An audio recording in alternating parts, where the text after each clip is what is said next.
जरा इस क्वेश्चन की तरफ को नज़र डालो। आपसे क्वेश्चन में कह रहा है कि एन ब्यूटेन और आइसोब्यूटेन ये आपस में क्या है। तो पहली बात आप ब्यूटेन का फॉर्मूला बताओ। ब्यूटेन का फॉर्मूला क्या होता है? C4H 4 दूनी 8 H10, क्योंकि ये एल्केन है तो जितने कार्बन आइटम्स होते हैं उसका डबल करो और 2 जोड़ दो तो उतने हाइड्रोजन होने चाहिए। तो C4H10 ये इसका हो गया फॉर्मूला, ठीक है, मोलिकुलर फार्मूला। अब आप देखेंगे कि जो ब्यूटेन होते हैं क्या वो ईन्स होते हैं, एल्कीन्स होते हैं? तो कभी एल्कीन्स नहीं होंगे, ये तो एल्केन है।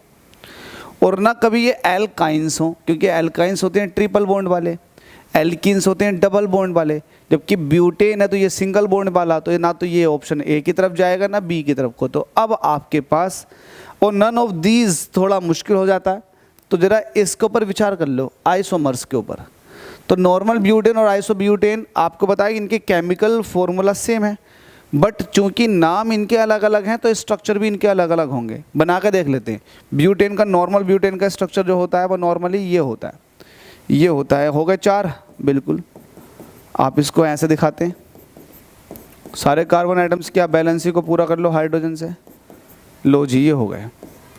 इसको आप ऐसे दिखाते हो CH3 CH2 CH2 CH3, तो ये नॉर्मल ब्यूटेन है। और वही आप बात करोगे आइसोब्यूटेन की, तो आइसोब्यूटेन का स्ट्रक्चर, आइसो उस कार्बन एटम को कहते हैं जिसके साथ 3 अन्य कार्बन एटम्स अटैच हो, जैसे कि यहाँ पर देखो इस तरह से। तो ज़रा स्ट्रक्चर कंप्लीट कर लेते हैं। ये हो जाएगा CH3, ये भी CH3 और ये भी CH3। कार्बन की वैलेंसी पूरी करने के लिए आपको फिर यहाँ हाइड्रोजन लगाना पड़ेगा। तो ये आपके पास आइसोब्यूटेन है, ये आपके पास नॉर्मल ब्यूटेन है। तो दोनों आपस में स्ट्रक्चरल फॉर्मूले के हिसाब से अलग अलग है।